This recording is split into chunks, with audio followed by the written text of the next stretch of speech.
दोस्तों, आज की वीडियो में हम आपकी जो लक्ष्मण पोएम है, उस पोएम में एक क्वेश्चन है जो कि काफ़ी इम्पोर्टेंट है, ये आता रहता है आपके एग्ज़ाम में कई बार।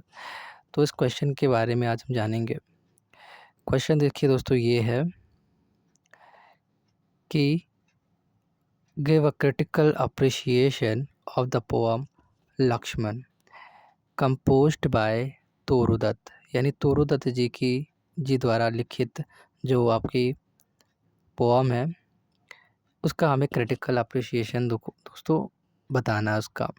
क्रिटिकल अप्रिशिएशन दोस्तों क्या होता है इसके बारे में थोड़ा-सा मैं बता देता हूँ। क्रिटिकल अप्रिशिएशन में दोस्तों आप जो भी वर्क पढ़ रहे हैं, जो भी पोएम है या अ, कोई भी नॉवल है, ठीक है? कोई भी स्टोरी है, तो जो भी आपने वर्क पढ़ा है, उसमें क्या है कि आपको पढ़ने के बाद क्या चीज़ अच्छी लगी या क्या ख़ामियाँ हैं उस पोएम में, उसके बारे में बताना।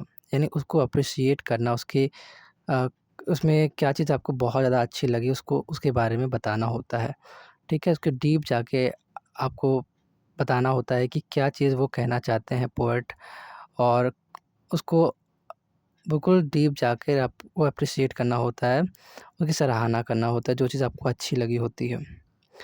तो यहाँ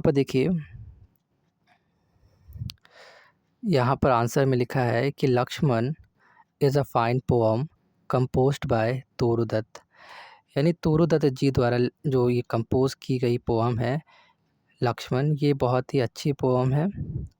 it is written in the form of ballad which means an ancient story described in a poem. देखिए ये जो पोएम है लक्ष्मण, ये बहुत ही अच्छी पोएम है जो कि तोरूदत्त जी द्वारा कंपोज़ की गई है and it is written in the form of ballad, यानी एक बैलेड के फॉर्म में ये लिखी गई है, जिसका मतलब होता है एक बहुत ही पुरानी कहानी, जैसा कि इस पोएम में डिस्क्राइब किया गया है। तो दोस्तों बैलेड का मतलब देखिए यहाँ पे लिखा है कि ये एक बैलेड के फॉर्म में लिखी गई है ये पोएम। तो बैलेड का मतलब होता है कि कोई ऐसी पोएम या एक ऐसी पोएम जो पुरानी स्टोरीज़ होती हैं उनको लेकर लिखी जा गई हो, और वो जो पोएम लिखी गई है किसी पुरानी स्टोरी को लेकर, और वो पोएम बिल्कुल ऐसी हो जिसको गाया जा सके, ठीक है? तो ये जो पोएम है लक्ष्मण, ये एक बहुत ही एंशिएंट स्टोरी है। आपको पता है जब श्री राम जी को वनवास हो जाता है 14 वर्ष का, तो वो साथ में उनके अनुज जो लक्ष्मण जी हैं, साथ में माता सीता जी, वो सब जाते हैं 14 वर्ष के वनवास के लिए जंगल में। तो वनवास हुआ था राम जी को, तो साथ में सीता माता जी भी जाती हैं, साथ में जो लक्ष्मण जी हैं वो भी जाते हैं। तो ये स्टोरी आप लोग जानते हैं इस स्टोरी के बारे में। तो उसी पर जो तोरूदत्त जी हैं उन्होंने इस पोएम को लिखा है दोस्तों। तो इसीलिए ये बैलेड है। साथ में इस पोएम को गाकर भी पढ़ा जा सकता है, ठीक है? तो आगे देखिए लिखा है the poem mainly deals with the character of Sita and Lakshman, यानी इस पोएम में दोस्तों आपको जो मेन कैरेक्टर मिलेंगे वो आपको माता सीता जी मिलेंगी, साथ में लक्ष्मण जी मिलेंगे। तो जो मेन कैरेक्टर हैं इस पोएम के वो सीता माता जी हैं, साथ में लक्ष्मण जी हैं। साथ में राम जी के बारे में भी ज़िक्र हुआ है, लेकिन जो मेन जो पोएम है वो सीता माता जी और लक्ष्मण जी के बीच डायलॉग के फॉर्म में है। These two characters are portrayed in the tradition of a ballad, यानी वही चीज़ है कि ये जो पोएम है, ये जो दो कैरेक्टर्स हैं माता सीता जी और लक्ष्मण जी, इन दोनों को तोरदत्त जी ने पोर्ट्रे किया है, दिखाया है in the tradition of a ballad, यानी ट्रेडिशन ऑफ बैलेड के रूप में। When Sita sees a golden deer, यानी माता सीता जी जब एक गोल्डन डियर यानी एक सोने के हिरन को देखती हैं, she insist on Ram to go in the pursuit of the golden deer, यानी जब वो एक गोल्डन डियर को देखती हैं माता सीता जी, तो वो अपने हस्बैंड जो श्री राम जी हैं उनको इंसिस्ट करती हैं, उनको उनसे आग्रह करती हैं, उन पे ज़ोर डालती हैं कि वो जो जो गोल्डन डियर है दोस्तों, गोल्डन डियर को जब वो देखती हैं तो वो गोल्डन डियर काफ़ी दूर जा चुका होता है, जंगल की ओर जा चुका होता है, तो वो उनको राम जी को कहती है कि वो उनके पीछे जाएँ। यानी गोल्डन डियर को खोजने के लिए या ढूँढने के लिए उनके पीछे जाएँ। व्हाइल गोइंग टू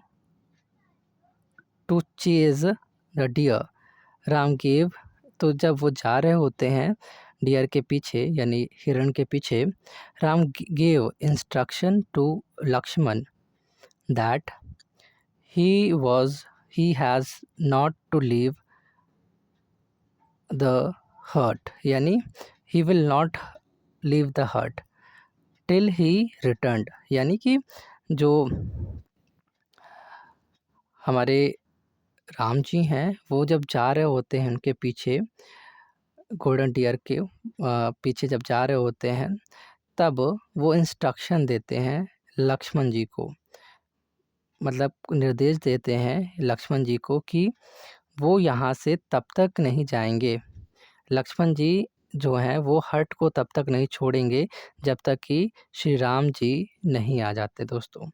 यानी वो कह रहे होते हैं कि जब तक मैं नहीं आ जाता यहाँ पर, तब तक अनुज जो श्री लक्ष्मण जी हैं, तुम माता जो सीता जी हैं यानी जो भाभी श्री जी हैं उनके साथ ही रहोगे, उन्हें एक पल के लिए भी अकेला नहीं छोड़ोगे, और जब मैं आ जाऊँगा तब तक तुम यहीं पर रहोगे, उन्हें अकेला नहीं छोड़ना है तुम्हें। फिर उसके बाद but soon after Ram's departure, जब राम जी चले जाते हैं तो क्या होता है, सून तुरंत क्या होता है कि Sita heard a loud cry asking Lakshman to come to his help immediately. तो जब राम जी जाते हैं तो कुछ देर के बाद क्या होता है कि सीता माता जी एक बहुत ही लाउड एक चीख को सुनती हैं, एक दर्द भरी आवाज़ को सुनती हैं, जो कि किसकी रहती है, श्री राम जी की रहती है, और उसमें वो लक्ष्मण जी को पुकार रहे होते हैं उनके पास आकर हेल्प करने के लिए, और वो भी तुरंत हेल्प करें आकर। ऐसा वो पुकार रहे होते हैं हेल्प के लिए। तो दोस्तों यहाँ पर हुआ ये होता है कि जो एक दानव रहता है, एक राक्षस होता है इसमें, जिनका नाम होता है मरीच, और वो माता अरे जो हमारे राम जी हैं उनके आवाज़ में मतलब पुकार रहा होता है हेल्प के लिए। तो वो जो आवाज़ आ रही है दर्द भरी, वो मरीच की आवाज़ होती है दोस्तों, राक्षस की, जो कि श्री राम जी की बिल्कुल आवाज़ में ही हेल्प के लिए पुकार रहा होता है, जिससे लक्ष्मण जी उनकी हेल्प के लिए आ जाएँ और माता सीता जी उस हट में जो झोपड़ी है उसमें अकेली हो जाएँ। तो आगे देखिए, तो ये जो आवाज़ है दोस्तों वो सुन रहे होते हैं, वो श्री राम जी की होती नहीं है। तो जब बार-बार आवाज़ आ रही होती है हेल्प करने के लिए, तो सीता माता जी जब इस लाउड क्राई को, दर्द भरी आवाज़ को, बहुत तेज़ आवाज़ को सुनती हैं, जिसमें लक्ष्मण जी को बुलाया जा रहा है हेल्प के लिए तुरंत, तो Sita was highly disturbed to hear the cry. तो अब यहाँ पर जब आवाज़ वो सुन रही होती हैं, तो माता सीता जी बहुत ज़्यादा डिस्टर्ब हो जाती हैं, बहुत ज़्यादा व्याकुल हो जाती हैं, चिंतित हो जाती हैं इस आवाज़ को सुनने के बाद दोस्तों। She concluded that Ram's life was in danger, तो वो ऐसा निष्कर्ष निकालती हैं कि जो श्री राम जी हैं, वो बहुत ही ज़्यादा डेंजर में हैं, खतरे में हैं। मतलब जो श्री राम जी की लाइफ है वो डेंजर में है। आगे देखिए दोस्तों, लिखा है कि she therefore requested Lakshman to rush immediately to Ram's help. तो जो माता सीता जी हैं वो लक्ष्मण जी से रिक्वेस्ट करती हैं दोस्तों कि वो तुरंत श्री राम जी की हेल्प के लिए जाएं। तो आगे देखिए क्या हो रहा है, Lakshman listened to Sita's requested sorry यहाँ पर 2 बार आपका आ गया है, ये नहीं होना चाहिए यहाँ पर। Requested Lakshman to rush immediately Ram's help, इतना आप लोग काट दीजिएगा, यहाँ से होना चाहिए इसको। लक्ष्मण लिसन, ये भी नहीं होगा, नहीं दोस्तों, ये लाइन यहाँ से काट दीजिए इतना पूरा, ये इतनी लाइन नहीं होगी। आप लोग यहाँ से लिखिएगा लक्ष्मण से, Lakshman listen to Sita's request calmly, ठीक है। तो यहाँ से इतना नहीं लिखिएगा आप लोग, यहाँ से Lakshman listen to Sita's requested Lakshman to rush, ये पूरा वही चीज़ रिपीट हो गई है, that is why I am saying. So यहाँ से देखिए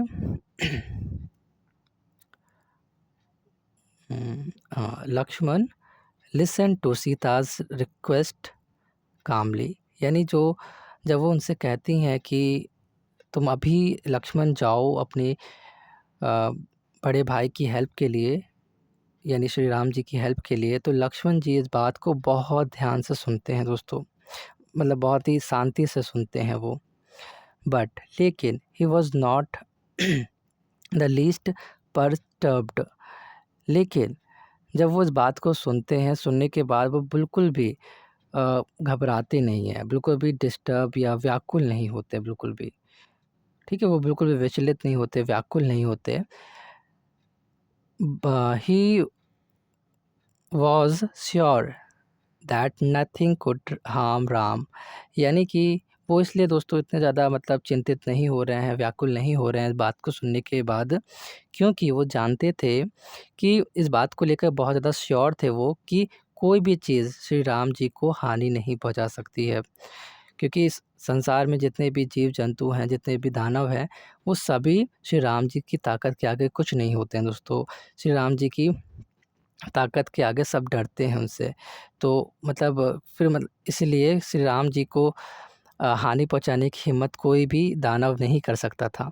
तो वो इस बात को भली भांति जानते थे, तो वो इसी बात के लिए इसी बात को जानते थे, इसलिए वो चिंतित बिल्कुल भी नहीं होते ये बात सुनने के बाद। When Lakshman did not pay any heed to her request and remained unmoved, यानी जब लक्ष्मण जी बिल्कुल भी अटेंशन नहीं देते, उनकी बात पर ध्यान नहीं देते, मतलब उनकी रिक्वेस्ट पर बिल्कुल भी ध्यान नहीं देते और बिल्कुल वहाँ से नहीं जाते, तब क्या होता है देखिए दोस्तों, आगे लिखा है कि Sita started levelling allegations against him means Lakshman. तो यहाँ पर माता सीता जी यहाँ उन पर आरोप लगाना स्टार्ट कर देती हैं दोस्तों, लक्ष्मण जी पर। वो कहती हैं, she said that he was not going to help his brother, यानी श्री लक्ष्मण जी अपने जो बड़े भाई हैं श्री राम जी की हेल्प के लिए इसलिए नहीं जा रहे हैं, बिकॉज़ क्योंकि, आगे रुकिएगा दोस्तों, मैं थोड़ा ऊपर कर देता हूँ उसको।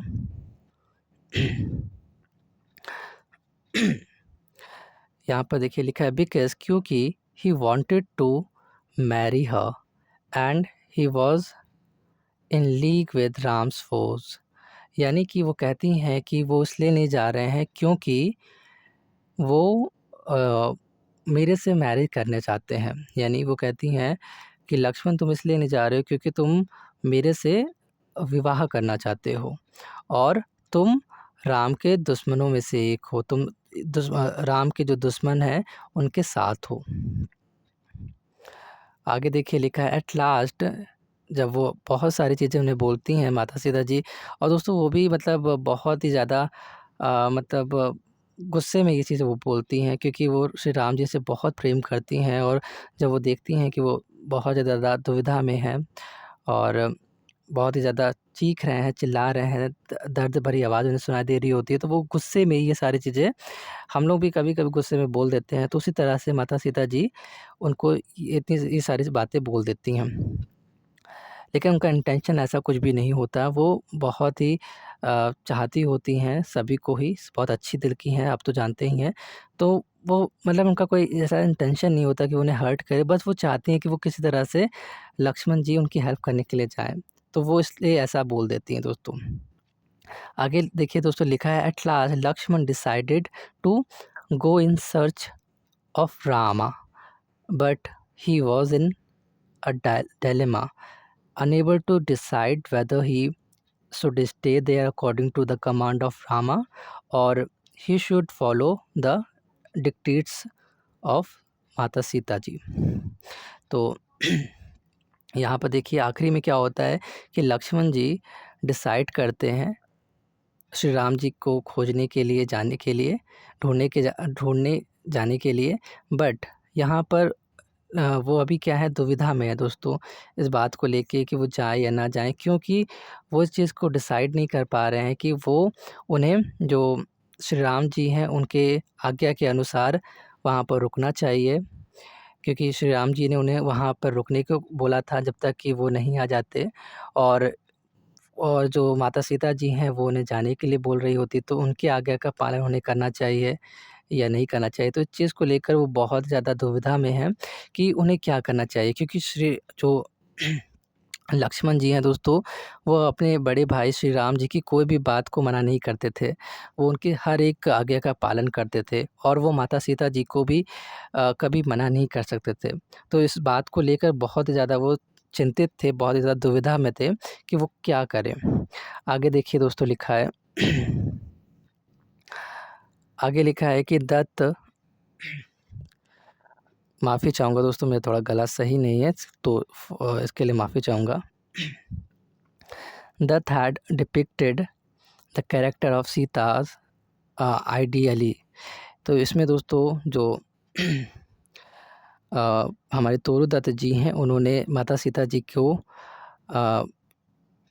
बहुत ही आदर्श रूप में दिखाया है। इनका जो चरित्र है उसका चित्रण बहुत ही आदर्श रूप में चित्रित किया है। She has been painted as a self-sacrificing and devout lady। तो उसमें इसमें बताया जा रहा है कि जो माता सीता जी हैं वो एक आत्मत्यागी, सेल्फ सैक्रिफाइसिंग यानी एक आत्मत्यागी और डिवाउट लेडी मतलब एक धर्मपरायण महिला हैं, यानी एक धार्मिक महिला हैं। After the departure of Rama, यानी श्री राम जी के जाने के बाद दोस्तों, शी यानी माता सीता जी बिकेम इम्पेशेंट, यानी वो बहुत ही ज़्यादा इम्पेशेंट हो गई हैं, यानी अपने धैर्य को उन्होंने खो दिया है दोस्तों। अब वो वो एक भी मिनट के लिए रुक नहीं सकती, क्योंकि वो बार बार आवाज़ को सुन रही हैं और वो जाना चाहती हैं श्री राम जी की हेल्प के लिए।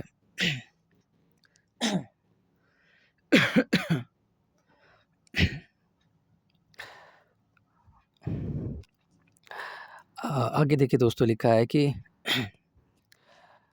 See things nothing but रामास safety, यानी जो माता सीता जी हैं उन्हें कुछ भी नहीं चाहिए, वो किसी और चीज़ के बारे में नहीं सोच रही हैं, बस वो श्री राम जी की सेफ्टी चाहती हैं। वो चाहती हैं कि श्री राम जी सेफ रहें। She is so much disappointed and worried about Rama's life, यानी जो माता सीता जी हैं बहुत ही ज़्यादा डिसअपॉइंट हैं, यानी बहुत ही ज़्यादा वो निराश हैं इस बात को लेके कि वो उनकी हेल्प नहीं कर पा रही हैं, एंड वरीड हैं, बहुत ही ज़्यादा चिंतित हैं कि श्री राम की लाइफ को लेकर, क्योंकि बार बार उन्हें वो आवाज़ सुनाई दे रही है मरीज़ की, जो कि मतलब उनकी खुद की आवाज़ नहीं है दोस्तों। तो बहुत ही ज़्यादा वो इस बात को लेकर निराश हैं और चिंतित हैं। That she rejects every plea that Lakshman gives in favour of his staying with her, यानी वो हर एक जो भी चीज़ें वो लक्ष्मण जी बोल रहे होते हैं, वो हर एक चीज़ को रिजेक्ट कर देती हैं, क्योंकि वो जो भी कारण बता रहे होते हैं कि उन्हें क्यों नहीं जाना चाहिए और क्यों वहाँ पर रुकना चाहिए, तो वो हर एक चीज़ों को रिजेक्ट कर देती हैं माता सीता जी, क्योंकि वो कुछ भी नहीं सुनना चाह रही होती हैं। बस वो चाहती हैं कि किसी तरह से उनको किसी तरह से श्री राम जी तक हेल्प पहुँचे और लक्ष्मण या वो खुद किसी तरह से वहाँ पर जाएँ और श्री राम जी की हेल्प कर सकें। She is so much in love with her husband, यानी वो अपने पति श्री राम जी से बहुत ही ज़्यादा प्रेम करती हैं दोस्तों, that she decides to give up her life if any evil befalls on her husband. यानी दोस्तों वो इतना ज़्यादा प्रेम करती हैं कि वो अपनी जान को भी अ, मतलब दे सकती हैं, अगर उनके सामने के पति के आगे कोई भी जो इविल है, कोई भी खतरा आ जाता है, तो वो अपनी जान को भी देकर उनकी जान बचाएँगी। वो इतना ज़्यादा प्रेम करती हैं दोस्तों माता सीता जी, और श्री राम जी भी उनसे बहुत प्रेम करते हैं। आगे दोस्तों देखिए लिखा है, Rama's character has also been nicely delineated. यानी जो तोरूदत्त जी हैं इसमें जो मतलब जो पोअम है और जो स्टोरी है, आप लोग जानते हैं एंशिएंट स्टोरी, उसमें श्री राम जी का जो कैरेक्टर है वो बहुत ही अच्छा है, आप लोग जानते ही हैं। और साथ में इसमें जो कैरेक्टर है श्री राम जी का बहुत ही नाइसली डेलिनीटेड मतलब चित्रण करना, यानी बहुत ही सुंदर तरीके से चित्रण किया गया उनके चरित्र का, यानी उनके बारे में बहुत ही सुंदर चित्रण किया गया है, यानी बताया गया है। He is an ideal man in I am really sorry दोस्तों, मेरा थोड़ा गला सही नहीं है, तो इसके लिए माफ़ी चाहूँगा। आपको डिस्टर्ब हो रहा है, मुझे पता है ये चीज़, इसके लिए I am so sorry. He is an ideal man in every sense, यानी वो हर एक मतलब हर मायने में, इन एवरी सेंस मतलब हर मायने में जो श्री राम जी हैं एक आइडल, एक आदर्श व्यक्ति हैं। ही इज़ एन आइडल सन, वो एक आदर्श बेटे हैं यानी पुत्र हैं, एंड साथ में वो एक आइडल एक हस्बैंड हैं, साथ में एक आइडल ब्रदर भी हैं, मतलब एक आदर्श भाई हैं, पति हैं, साथ में पुत्र हैं, और एक बहुत ही आदर्श व्यक्ति भी हैं। साथ में मतलब व्यक्ति हैं और साथ में क्या है, ideal son and husband and साथ में ब्रदर हैं।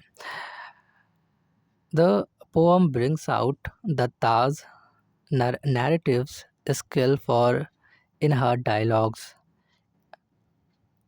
in inner feelings and thoughts of the characters are revealed quite clearly। यानी जो ये पोअम है दोस्तों, इसमें जो दत्ता यानी तोरूदत्त जी की जो नैरेटिव स्किल है कि उन्होंने किस तरीके से इस पोअम में डायलॉग के रूप में उन्होंने इस पोअम को लिखा है और कितने सुंदर तरीके से उन्होंने लिखा है।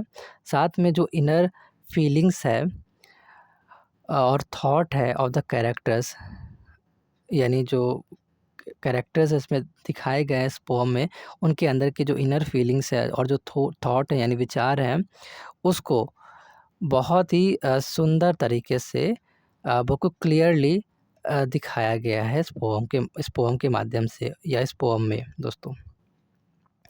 The language of the poem is according to the ballad, यानी बैलेड के अकॉर्डिंग है जो भाषा है इस पोअम की। बैलेड मैंने बताया दोस्तों आपको। It is easy and impressive, यानी बैलेड का मतलब दोस्तों एक ऐसी बहुत एंशिएंट स्टोरी, बहुत पुरानी स्टोरी, साथ में एक ऐसी स्टोरी जो गाई जा सके, मतलब एक ऐसी पोअम जिसको गाया जा सके। तो ये जो लैंग्वेज है उसकी इस पोअम की वैसी है जिसको गाया जा सकता है आसानी से। It is very easy and impressive, यानी बहुत ही आसान लैंग्वेज है इसकी, साथ में बहुत ही प्रभावशाली है, इम्प्रेसिव लैंग्वेज है। और the poetess has used varied devices to make the poem interesting and impressive, such as the use of interrogatives and elements of suspense. यानी जो पोएट्स हैं तोरूदत्त जी, उन्होंने बहुत सारी वेरियस डिवाइसेस का यूज़ करा है इस पोअम को इंटरेस्टिंग और इम्प्रेसिव बनाने के लिए, जैसे कि इंटरोगेटिव्स एंड जो सस्पेंस के कुछ एलिमेंट्स इसमें आपको देखने को मिलेंगे दोस्तों। और आगे देखिए दोस्तों लिखा है कि ऑन द होल, तो इस तरीके से अगर देखा जाए इस पोअम को, तो ये पोएम जो है ऑन द पोअम डिज़र्व्स यानी कुल मिलाकर ऑन द होल का मतलब है कुल मिलाकर ये जो पोअम है, the poem deserves our appreciation. यानी ये जो पोअम है वो हमारी अप्रिशिएशन को डिज़र्व करती है। अप्रिशिएशन यानी सराहना को अ, यानी सराहना की पात्र है ये पोएम दोस्तों। बहुत ही अच्छी पोएम है मतलब।